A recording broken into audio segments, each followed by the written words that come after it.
Hi అండి, అందరికీ నమస్కారం. ఈ వీడియోలో నేను మీకు ఎంతో రుచికరమైనటువంటి మీల్ మేకర్ పకోడీని అయితే చాలా ఈజీగా ప్రిపేర్ చేసి చూపిస్తానండి.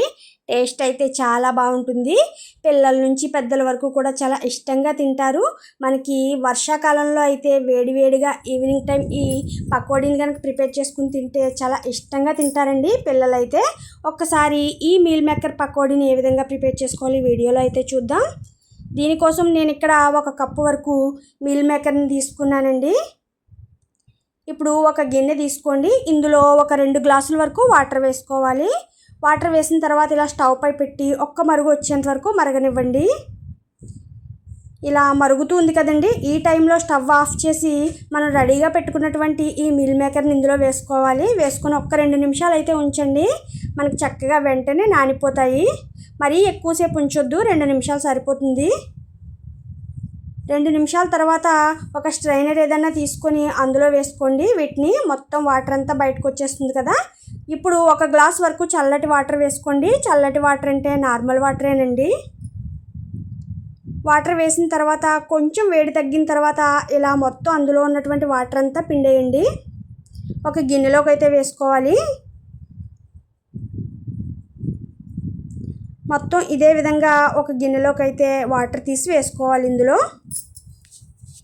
ఇప్పుడు ఇందులో కొద్దిగా పసుపు వేసుకోండి. అలాగే రుచికి సరిపడా సాల్ట్ వేసుకోవాలి. 1 స్పూన్ వరకు కారం వేసుకోండి. అలాగే 1 స్పూన్ వరకు ధనియాల పౌడర్ వేయాలి. 1/2 స్పూన్ గరం మసాలా పౌడర్ వేయండి. 1/2 స్పూన్ వరకు అల్లం వెల్లుల్లి పేస్ట్ వేయండి. తర్వాత 3 స్పూన్ల వరకు శనగపిండి వేసుకోవాలి. తర్వాత 1 స్పూన్ వరకు వరిపిండి వేయండి. వేసి మొత్తం ఇలా మిక్స్ చేయాలి. మనకి ఈ మీల్ మేకర్కి పట్టేలా ఇలా చక్కగా కలుపుకోవాలి. వాటర్ ఏం వేయనవసరం లేదండి. ఇప్పుడు పక్కన పెట్టి స్టవ్ పై కళాయి పెట్టి అందులో ఆయిల్ వేసుకోండి. డీప్ ఫ్రైకి సరిపడా ఆయిల్ వేడయిన తర్వాత ఇలా మీల్ మేకర్ని ఒక్కొక్కటిగా వేసుకోవాలి. ఒకేసారి వేయొద్దు, ఇలా ఒక్కొక్కటిగా వేసుకోండి. మీ కళాయికి ఎన్ని పడితే అన్ని వేసుకోండి. వేసుకొని చక్కగా 2 వైపులా ఫ్రై చేసుకోవాలి. మంచి కలర్ వచ్చేంత వరకు ఇలా ఫ్రై చేసుకోండి. ఇదిగో చూసారా, ఇలా వస్తే సరిపోతాయి ఇలా వేగితే. ఇప్పుడు వీటిని అయితే తీసేస్తున్నాను నేను. ఒక ప్లేట్లోకి అయితే వేసుకోవాలి వేగినవి. మీకు మరికొన్ని వేసి చూపిస్తున్నాను చూడండి. ఇందులో మనం ఎటువంటి ఫుడ్ కలరు కూడా వేయలేదు. మీకు ఇష్టం ఉంటే ఫుడ్ కలర్ వేసుకోవచ్చు. ఇంట్లోకి ప్రిపేర్ చేస్తున్నాను కదా అని చెప్పి నేనైతే ఫుడ్ కలర్ ఏం వేయలేదు. ఇదే విధంగా వీటిని కూడా చక్కగా ఫ్రై చేసుకోవాలి మంచి రంగు వచ్చేంత వరకు. ఇప్పుడు వీటిని కూడా ఒక ప్లేట్లోకి అయితే తీసుకుంటున్నాను.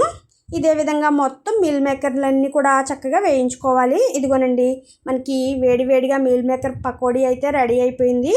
ఆయిల్ కూడా చూసారా, పెద్దగా ఏం పీల్చుకోదండి, కొంచెం ఆయిల్ సరిపోతుంది. ఈ ఆయిల్ వేడిగా ఉన్నప్పుడే ఒక పిడికెడు తీసుకోండి కరివేపాకు తీసుకొని ఒక స్ట్రైనర్లో పెట్టి ఇలా వేయించండి చక్కగా. ఇలా వేయించిన తర్వాత ఈ పకోడీలో వేయండి. వీటిని వేసి ఒక్కసారి మిక్స్ చేయండి. అంతేనండి, మనకి ఎంతో రుచికరమైనటువంటి మీల్ మేకర్ పకోడీ అయితే రెడీ అయిపోయింది. టేస్ట్ అయితే చాలా బాగుంటుంది. మీరు కూడా ఒక్కసారి అయితే ట్రై చేసి చూడండి.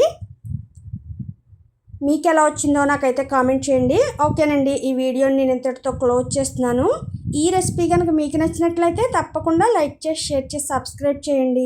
కొత్త వాళ్ళు ఎవరైనా మన ఛానల్ ఫస్ట్ టైం కనుక చూస్తే 2-3 వీడియోలు చూడండి. మీకు నచ్చినట్లయితే సబ్స్క్రైబ్ చేయండి. మీరైతే ఒక్కసారి అయితే ఈ ప్రాసెస్లో ట్రై చేసి చూడండి. మీకు ఎలా వచ్చిందో నాకైతే కామెంట్ చేయండి. ఓకేనండి, బాయ్.